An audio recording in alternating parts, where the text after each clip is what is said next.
Hi hello నమస్తే welcome to Srinivas me channel.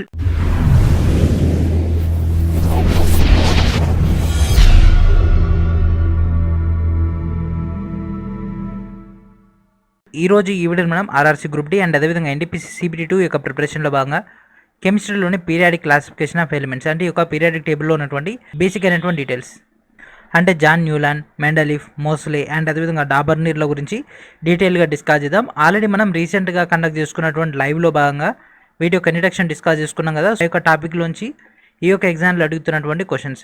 So మనకి ఇక్కడ ఇంపార్టెంట్ అయినటువంటి పాయింట్స్ కేవలం 3 మాత్రమే. నెంబర్ 1 వచ్చేసి జాన్స్ న్యూలాండ్ అష్టక సిద్ధాంతం, నెంబర్ 2 వచ్చేసి డాబర్నీర్ త్రికం, నెంబర్ 3 వచ్చేసి మెండలీఫ్ ఆవర్తన పట్టిక. ఈ 3 టర్మినాలజీ మీకు గుర్తున్నట్లయితే ది క్వశ్చన్స్ అనేవి ఈ యొక్క వీడియోలో మనకు కంప్లీట్ అయిపోతాయి. ఓకేనా, లేట్ చేయకుండా ఈ యొక్క క్లాస్ని స్టార్ట్ చేద్దాం. First question, which of the following resembles the 10th element in the Newland periodic classification. ఓకేనా, జాన్స్ న్యూలాండ్ యొక్క పీరియాడిక్ సిచ్యువేషన్ అంటే జాన్స్ న్యూలాండ్ యొక్క ఆవర్తన పట్టికలో మనకు 10వ మూలకం అనేది దేంట్లో ఉంది ఫ్రెండ్స్? 3వ పీరియడ్లో ఉండడం జరిగింది. ఓకేనా, అలెగ్జాండర్ న్యూలాండ్ డెవలప్ చేసినటువంటి ఈ యొక్క పీరియాడిక్ టేబుల్లో మనకు ఆ యొక్క 10th ఎలిమెంట్ అనేది 3rd పీరియడ్లో ఉంది. నెక్స్ట్ వచ్చేటటువంటి క్లాసులో ఈ యొక్క పీరియాడిక్ టేబుల్ ఒకసారి చూపిస్తాను, అప్పుడు మీకు ఇంకా క్లారిటీ ఉంటుంది. వెరీ రేర్లీ ఇలాంటి క్వశ్చన్స్ అనేవి వస్తుంటాయి. And next question, elements dash were placed in the periodic table of Newland with halogens. ఓకేనా, హాలోజన్స్ని ఇతను ఎక్కడ ప్లేస్ చేయడం జరిగింది? ఆ యొక్క ఎలిమెంట్స్ అన్నిటిని కూడా పీరియాడిక్ టేబుల్లో అంటే ఇక్కడ ఏమేమి ఉన్నాయి దాంట్లో? మాంగనీస్, ఆర్సెనికా, ఫెర్రస్, సెలీనియమా, సి అండ్ ఎలియనా, లేకపోతే కోబాల్ట్ అండ్ నికెలా. ఏంటి ఫ్రెండ్స్, పీరియాడిక్ టేబుల్లో హాలోజన్స్ దాంట్లో కోబాల్ట్ అండ్ నికెల్ని జాన్స్ న్యూలాండ్ అరేంజ్ చేయడం జరిగింది. ఓకేనా, మనం ఇట్లా చాల్కోజన్లు, హాలోజన్లు, 8th A గ్రూప్ మూలకాలు అండ్ అదేవిధంగా మనకి ఒక O గ్రూప్ మూలకాలు, ఫస్ట్ A గ్రూప్ మూలకాలు అంటే క్షారాలు, క్షారం మృత్తిక లోహాలు ఎట్లయితే సెట్ చేసిరో జాన్స్ న్యూలాండ్ కూడా ఒక షెడ్యూల్ చేసుకోవడం జరిగింది కదా. దాంట్లో మనకు కోబాల్ట్ అండ్ నికెల్ అనేది హాలోజన్స్ దాంట్లో అడ్జస్ట్ చేయడం జరిగింది. And next question, which of the following element has the last element in the Newland law of octaves. ఓకేనా, జాన్స్ న్యూలాండ్ యొక్క అష్టక సిద్ధాంతంలో భాగంగా చిట్ట చివరి ఎలిమెంట్ ఏంటిది? సో ఏంటి ఫ్రెండ్స్, థోరియం. ఇది ఒకటి మాత్రం చాలా చాలా ఇంపార్టెంట్ ఫ్రెండ్స్. ఈ యొక్క క్వశ్చన్ అనేది ఈ యొక్క జాన్స్ న్యూలాండ్ యొక్క అష్టక సిద్ధాంతంలో మనకి ఎట్లా ఉంటుందంటే ఫస్ట్ ఎలిమెంట్ ఏదైతే ఉంటుందో లాస్ట్ కూడా అదే ఉండడం ఇతను గమనిస్తాడు. అట్లా ఫస్ట్ది 8th మళ్ళీ అదే వస్తుంటుంది. అంటే మన యొక్క తెలుగులో చెప్పాలంటే స రి గ మ ప ద ని స. సో దీనిలో first element 8th element same ఎట్లా ఉంటుందో సేమ్ అదే టెక్నాలజీ మనకి ఇక్కడ ఉపయోగిస్తాడు అనమాట. ఓకేనా, థోరియం అనేది దీనిలో last element. And next question, iron that resembles cobalt and nickel in properties has been kept far away from these elements. Which one of its shortcoming? ఓకేనా, అయితే ఈ కింద ఇచ్చినటువంటి 4 పీరియాడిక్ టేబుల్లకు సంబంధించినటువంటి డేటాలో భాగంగా ఇనుము, కోబాల్ట్, నికెల్ యొక్క పోలికకు సంబంధించి దూరంగా ఉన్నటువంటిది ఏంటిది? మోడర్న్ పీరియాడిక్ టేబుల్, ఆక్టివ్ అంటే అష్టక సిద్ధాంతం, న్యూలాండ్ యొక్క అష్టక సిద్ధాంతం అండ్ అదేవిధంగా డాబర్నీర్ త్రికం అండ్ అదేవిధంగా మెండలీఫ్ పీరియాడిక్ టేబుల్. ఏంటి ఫ్రెండ్స్, ఫెర్రస్, కోబాల్ట్, నికెల్ అనేది ఏంటిది? డాబర్నీర్ త్రికం. కాబట్టి ఆప్షన్ సి అనేది మనకి ఒక లోపం అనేది కాదు. ఓకేనా, ఇది కరెక్టే. మెండలీఫ్ ఆవర్తన పట్టిక కూడా కరెక్టే. అండ్ అదేవిధంగా ఆధునిక ఆవర్తన పట్టికలో కూడా ఈ 3 కలిసి ఉంటాయి. కానీ ఏంటిది? జాన్స్ న్యూలాండ్ యొక్క అష్టక సిద్ధాంతం. ఓకేనా, ఆక్టివ్ అన్నా అష్టకం అన్నా ఓకేనా, ఈ 2 కూడా సేమే. సో ఆక్టివ్ చట్టం అన్నా లేకపోతే అష్టక సిద్ధాంతం అన్న ఒకటే. సో జాన్స్ న్యూలాండ్ యొక్క అష్టక సిద్ధాంతంలోనే అది అరేంజ్ చేసి లేదు అంటే ఆ 3 ఒకే రకమైనటువంటి కోవకు చెందినవి కాదు అని ఉన్నది జాన్స్ న్యూలాండ్ దాంట్లో. According to Newland law of octaves how many elements are exist in nature. ఓకేనా, జాన్స్ న్యూలాండ్ యొక్క అష్టక సిద్ధాంతం ప్రకారం ప్రకృతిలో ఎన్ని మూలకాలు అనేవి అందుబాటులో ఉన్నాయి అది తయారు చేసినప్పుడు? ఓకేనా, ఎన్ని ఫ్రెండ్స్? 56. సో 56 అయితే ఉండడం జరిగింది. ఇది కూడా చాలా చాలా ఇంపార్టెంట్ ఫ్రెండ్స్. ఇవన్నీ కూడా ఫిక్స్డ్ ఎలిమెంట్స్. ఈ క్వశ్చన్స్ ఇంకా జనరేట్ చేయలేం. ఓకేనా, ఈ క్వశ్చన్స్ మనం ఇంకా జనరేట్ చేయలేము కాబట్టి వీటన్నిటిని కూడా నోట్ డౌన్ చేసుకోండి. Who discovered that the properties of every 8th element are the same as the first element. ఎవరు ఫ్రెండ్స్ దీన్ని కనిపెట్టింది? ఇలాగనే డిస్కస్ చేసుకున్నాం కదా, జాన్స్ న్యూలాండ్ అష్టక సిద్ధాంతం. ఓకేనా, వీడియో స్టార్టింగ్లో కూడా చెప్పడం జరిగింది కదా జాన్స్ న్యూలాండ్ అష్టక సిద్ధాంతం అని, అదే గుర్తుపెట్టుకొని సరిపోతుంది. Scientist name Newlands, Mendeleev, mayor developed. Scientist name Newland, Mendeleev and mayor developed dash. So ఏం డెవలప్మెంట్ చేసారు ఫ్రెండ్స్? ఈ యొక్క జాన్స్ న్యూలాండ్, మెండలీఫ్ అండ్ అదేవిధంగా మేయర్ వీళ్ళ ముగ్గురు కలిసి ఏం తయారు చేసారు? పీరియాడిక్ టేబుల్ కదా. జాన్స్ న్యూలాండ్ వీళ్ళందరూ కూడా పీరియాడిక్ టేబుల్గా ఫ్రెండ్స్ డెవలప్మెంట్ చేసింది. పీరియాడిక్ టేబుల్ యొక్క డెవలప్మెంట్ అంటే ఆవర్తన పట్టికకు సంబంధించినటువంటి విషయాలు. న్యూలాండ్ యొక్క అష్టక సిద్ధాంతం ప్రకారం కోబాల్ట్ నికెల్తో పోలి ఉన్నప్పటికీ అది వాటి యొక్క కాంబినేషన్లు లేనిది. ఇందాకనే డిస్కస్ చేసుకున్నాం కదా, ferrous is our answer. And next question, Newland consider that only dash elements were present in the nature. Same question కదా, సేమ్ క్వశ్చన్ వచ్చింది కదా ఏఎల్పి టెక్నీషియన్లో, గ్రూప్ డీలో, రెండిట్లో వచ్చింది ఇది. In dash Newlands arranged the known element according to the increasing order of atomic masses and found that the properties of each eighth element are similar to the properties of the first element. So ఇప్పుడు friends దాన్ని discover చేసింది అంటే total data ఇచ్చేసి Newland దాన్ని ఎప్పుడు కనుక్కున్నాడు అంటే 1864లో కనుక్కున్నాడు. 1864లో దాని యొక్క ప్రాసెస్ జరపడం జరిగింది. అంటే 1864 నుంచి 65 ఆ టైం పీరియడ్ అనమాట. Newland Octave rule applies only to. So Newland యొక్క అష్టపది లేదా అష్టక సిద్ధాంతం అనేది ఇచ్చినటువంటి 4 ఎలిమెంట్లు దేనికి సూట్ అవుతుంది. సో మనకు ఒకటి ఆల్రెడీ తెలుసు, థోరియం అన్నది అష్టక సిద్ధాంతం. అండ్ అదేవిధంగా కోబాల్ట్ మరియు నికెల్ కూడా మనకు ఐడియా వచ్చేసింది. ఇంకోటి ఏంటిది నెక్స్ట్, కాల్షియం. ఓకేనా, సో ఈ యొక్క ప్రాపర్టీ అనేది కాల్షియంకి మనకు సూట్ అవుతుంది. ఫాస్ఫరస్, సల్ఫర్, క్లోరిన్ అనేది మనకి ఒక కాంబినేషన్లో రావు. సో ఇక్కడ కాల్షియం అనేది మాత్రం మనకి ఒక కాంబినేషన్లో వస్తుంది. అష్టక సిద్ధాంతం అనేది వర్తిస్తుంది. అండ్ నెక్స్ట్ ఇది కూడా సేమ్ క్వశ్చన్గా friends, Newland theory of octave only dash use to apply till. So ఇది ఫ్రెండ్స్ కాల్షియంకే కదా, ఇక్కడ కాల్షియం సేమ్ క్వశ్చన్ ఇచ్చేసిండు. ఓకేనా, కొద్దిగా ఆప్షన్స్ పైకి చేసిండు కానీ సేమ్ మోడల్.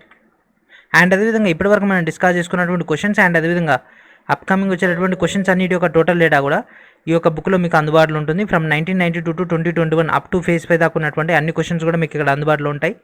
దాదాపుగా 3000కు పైగా తెలుగు అండ్ ఇంగ్లీష్ మీడియంలో మీకు మొత్తం కూడా సెట్ చేసి ఇవ్వడం జరుగుతుంది. అండ్ అదేవిధంగా జనరల్ సైన్స్లో భాగంగా బయాలజీ యొక్క టోటల్ డేటా మీకు ఈ యొక్క ఫైల్ ద్వారా అందించడం జరుగుతుంది.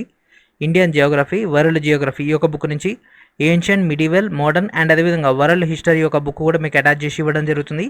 ఈ యొక్క 4 files are given in the first link of this video. ఓకేనా, వీడియో డిస్క్రిప్షన్లో ఉన్నటువంటి ఫస్ట్ లింక్ నుంచి మీరు గ్యాదర్ చేసుకోండి. అండ్ అదేవిధంగా ఎన్టీపీసీ CBT 2కి ఎవరైతే ప్రిపేర్ అవుతున్నారో వాళ్ళందరూ కూడా స్మార్ట్ స్టడీ మెటీరియల్ని గ్యాదర్ చేసుకోండి, most important one. And next question, according to Newland law of octave, iron which resembles dash and dash in properties is kept far away from these elements. So same question కదా, ఇది third time వచ్చింది. ఓకేనా, ఇది మనకు third time వచ్చేసింది ఈ యొక్క point అనేది. ఏది ఫ్రెండ్స్, కోబాల్ట్ అండ్ నికెల్ కదా.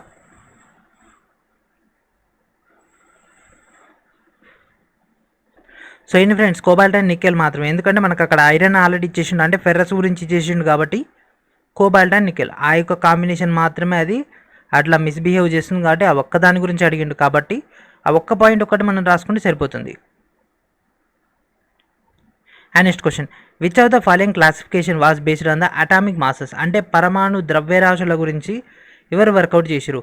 ఇచ్చిన 4 ఆప్షన్లో ఒక్క మోస్లే అన్నది ఉన్నది చూసారా, మోస్లే ఇతను ఒక్కడు మాత్రమే పరమాణు యొక్క భారం కాకుండా పరమాణు సంఖ్య బేస్ పైన చేసిండు. ఓకేనా, కాబట్టి మోసలే ఉన్నాయని పక్కా పెట్టేసి మిగిలింది ఏంది, ఇది ఒకటే ఉంది.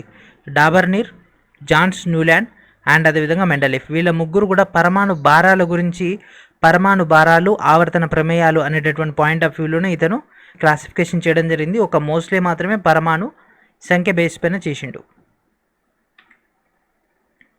The rule of octaves was applicable only till dash.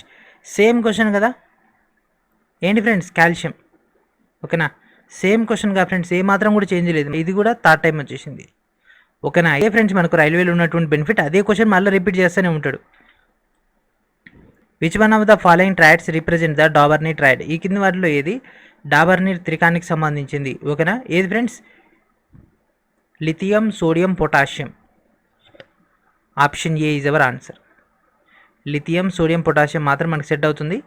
ఓకేనా, అది లైన్ నెంబర్ సిరీస్ వైజ్ ఉండాలి. సో ఆప్షన్ నెంబర్ ఇది చూడండి, ఇది కూడా ఉన్నాయి, లిథియం ఉంది, సోడియం ఉంది, పొటాషియం ఉంది, కానీ అది ప్రాపర్ సెంటెన్స్ అంటే ప్రాపర్గా అరేంజ్ చేసి ఉంటేనే మనం కన్సిడర్ చేయాలి.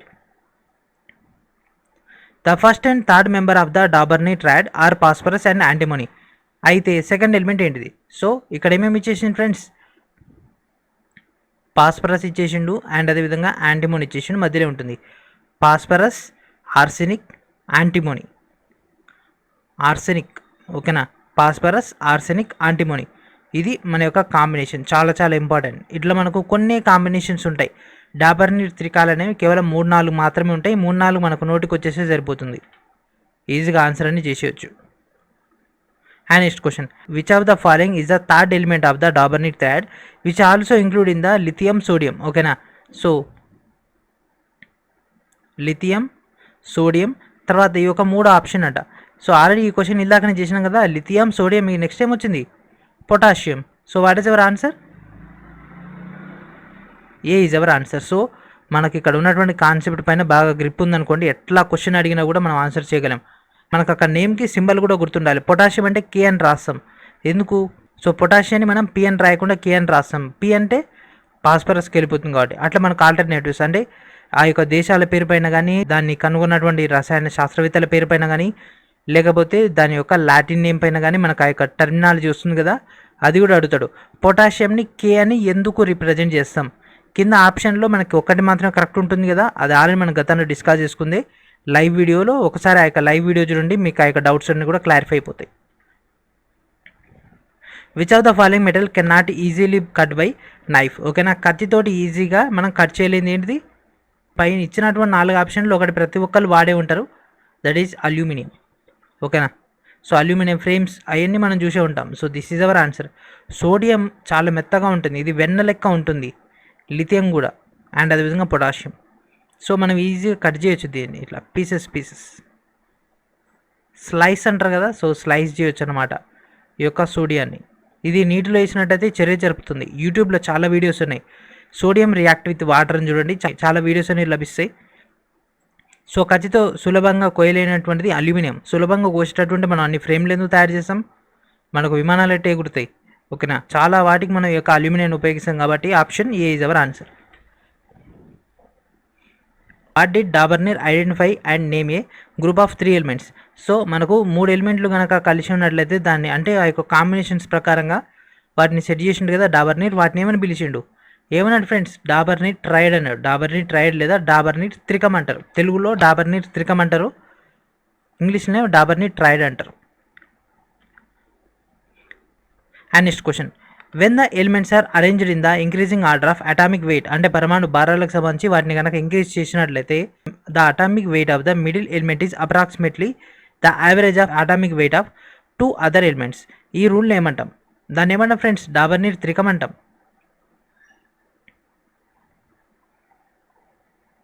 సో ఇక్కడ ఇచ్చినటువంటి ఈ యొక్క ఎలిమెంట్ అనేది ఈ రెండింటి యొక్క సమ్ యొక్క హాఫ్కి ఇది సమానంగా ఉంటుందట. సో చూద్దాం. సో లిథియం సోడియం పొటాషియం ఇది మనకు తెలిసినటువంటి డాబర్ నీర్ త్రికం. Lithium 3, sodium 11, potassium 19. సో ఇప్పుడు 3 + 19 ఎంత? 22/2 11 మ్యాచ్ అయిందా? సో అట్లా అన్నమాట. అండ్ అదేవిధంగా ఇందాక మనం ఆర్సెనిక్ కూడా చేసినాం కదా, ఆ యొక్క ఆర్సెనిక్ కూడా మీరు ట్రై చేయండి. And next question, who classified elements based on the atomic number. ఈ కింది వాటిలో ఎవరు పరమాణు సంఖ్యల ఆధారంగా మూలకాలను వర్గీకరించారు? ఎవరు ఫ్రెండ్స్? ఇందాక డిస్కస్ చేసుకున్నాం కదా, మోస్ట్లీ ఒక్కడే దాన్ని కనుగొన్నాడు కాబట్టి mostly. Dobereiner made the first observation of dash as a catalyst. ఈ కింది వాటిలో దేన్ని డాబర్ నీర్ మొదటిసారిగా ఉత్ప్రేరకంగా ఉపయోగించడం అంటే దాన్ని ప్రయోగం చేసినటువంటి పర్సన్ పీటీ. సో పీటీ అంటే ఏంటిది? ప్లాటినాన్ని ఆయన టెస్ట్ చేయడం జరిగింది ఉత్ప్రేరకంగా. ఓకేనా, అండ్ ఇప్పుడు మనం మెండలీఫ్ ఆవర్తన పట్టిక నేమ్ గుర్తుపెట్టుకోండి. మెండలీఫ్ ఆవర్తన పట్టిక అట్లా పూర్తిగా చదవాలి. డాబర్ నీర్ త్రికం అని చదవాలి. ఓకేనా, జాన్ న్యూలాండ్ అష్టక సిద్ధాంతం అని చదవాలి. అట్లా చదివితే మీకు అక్కడ 4 ఆప్షన్లు. అష్టక సిద్ధాంతాన్ని ఎవరు కనిపెట్టారు? అష్టక సిద్ధాంతం అంటే ఏంటిది? ఆక్టేవ్స్. సో ఎవరు? డాబర్ నీర్ అని అంటామా? అనం కదా. డాబర్ నీర్ అంటే ఏమొస్తుంది? ఆటోమేటిక్గా త్రికం వస్తుంది. జాన్ న్యూలాండ్ అంటే అష్టక సిద్ధాంతం వస్తుంది. అట్నే మెండలీఫ్ అంటే ఆవర్తన పట్టిక వస్తుంది. మోస్ట్లీ అంటే ఏమొస్తుంది? పరమాణు సంఖ్యలు వస్తాయి. పరమాణు సంఖ్యలు. ఓకేనా, మోస్ట్లీ పరమాణు సంఖ్య అట్లా గుర్తుపెట్టుకోవాలి. ఇది సెట్ అయినటువంటి నేమ్స్. ఇవి బాగా నోట్ డౌన్ చేసుకోండి, మార్క్స్ అనేవి వస్తాయి. Who invented the periodic table. ఎవరు ఫ్రెండ్స్ పీరియాడిక్ టేబుల్ని కనిపెట్టింది? ఎవరు? మెండలీఫ్. డిమిట్రీ మెండలీఫ్ అనేటటువంటి పర్సన్ దీన్ని కనిపెట్టడం జరిగింది. ఈరోజు మొత్తం కూడా ఇంట్రడక్షన్ డిస్కస్ చేసుకుందాం, డెప్త్గా ఏమొద్దు, ఎందుకంటే మీకు కొద్దిగా బేసిక్స్ ఐడియా ఉండాలి కాబట్టి. What is the Mendeleev recurrent law based on the. ఈ కింది వాటిలో దీన్ని ఉపయోగించుకుని అతను ఆ యొక్క ఆవర్తన పట్టికను అరేంజ్ చేయడం జరిగింది. ఇది ఫ్రెండ్స్ పరమాణు ద్రవ్యరాశి బేస్ పైన మెడలిఫ్ చేయడం జరిగింది కాబట్టి దట్ ఈస్ అవర్ రికరెంట్ లా. ఓకేనా. మెడలిఫ్ ఏ సూత్రాన్ని ఉపయోగించుకొని ఆ యొక్క పీరియాడిక్ టేబుల్ అంటే ఆవర్తన పట్టికను తయారు చేసిండు అంటే పరమాణు ద్రవ్యరాశిని కదా. That is our answer. According to Mendeleev periodic law elements were arranged on the basis of dash in the periodic table. So దేని బేస్ పైన అరేంజ్ చేయడం జరిగింది, ఏ యొక్క సిద్ధాంతం లేదా ఈ కింది వాటిలో దేన్ని ఆధారం చేసుకొని. ఏజ్ ఫ్రెండ్స్ పరమాణు భారాలు. అయితే ఆప్షన్ ఏ ఆప్షన్ బి రెండు రాంగ్. ఈ రెండు పోయినాయి. ఈ రెండిట్లో ఇంక్రీజింగా డిక్రీజింగా? ఇంక్రీజింగ్ బేస్ పైన మనకి యొక్క డేటా అనేది ఉంటుంది. How many elements were known when Mendeleev began his work. So Mendeleev పని స్టార్ట్ చేసే టయానికి ఇన్ని మూలకాలను అందుబాటులో ఉన్నాయి. 63 మూలకాలు ఉన్నాయి. అదే జాన్ న్యూలాండ్ అయితే కేవలం 56 మాత్రమే ఉన్నాయి. కొత్తగా ఎన్ని కనిపెట్టిరు? 7 కనిపెట్టిరు. డాబర్ నీరు కొన్ని కనిపెట్టిండు. దాంట్లో ఏక బోరాను, ఏక అల్యూమినియం, ఓకేనా, ఏక సిలికాన్, అవన్నీ కూడా ఆ యొక్క టైంలో మనకు జనరేట్ అయినాయి అనమాట. అంటే ఆయననే కాదు, ఆ యొక్క ప్రాసెస్లో ఆ టైం పీరియడ్లో మనకి అవుట్పుట్ వచ్చినాయి. In the Mendeleev periodic table, gaps were left for undiscovered elements. Which of the following elements later found a place in the periodic table? So ఆ యొక్క గ్యాప్లలో ఫిల్ చేసినటువంటి element germanium. In Mendeleev periodic table, space was left for the element whose to be discovered later. Which of the following element has been later found in the periodic table? So ఈ question కూడా ఇలాక వచ్చిందే కదా, same question. ఏంటిది? Germanium. ఓకేనా. Same questions అన్ని repeat అవుతూనే ఉంటాయి. And ఈ యొక్క క్వశ్చన్ మీ అందరికీ తెలిసే ఉంటుంది. ఏమంటాం ఫ్రెండ్స్, మనకు నిలువు వాటిని అడ్డం వాటిని ఏమంటాం పీరియాడిక్ టేబుల్లో? నిలువుగా ఉంటే కాలంలను ఏమంటాం? గ్రూపులు అంటాం. అడ్డంగా ఉంటే పీరియడ్లు అంటాం. Option B is our answer. So ఇక్కడతోటి ఈ యొక్క క్లాస్ని ఫినిష్ చేసేద్దాం. నెక్స్ట్ వీడియోలో మనం మెండలీఫ్ అండ్ అదేవిధంగా మోస్ట్లీ యొక్క టోటల్ డేటాను కంప్లీట్ చేద్దాం. అండ్ ఖచ్చితంగా ప్రతి ఒక్కరు కూడా వీడియోని లైక్ చేయండి ఫ్రెండ్స్. అండ్ అదేవిధంగా ఇంకా ఛానల్ సబ్స్క్రైబ్ చేయని వాళ్ళు వెంటనే సబ్స్క్రైబ్ చేయండి. అండ్ అదేవిధంగా వీడియోని అందరికీ కూడా షేర్ చేయండి. So thank for watching.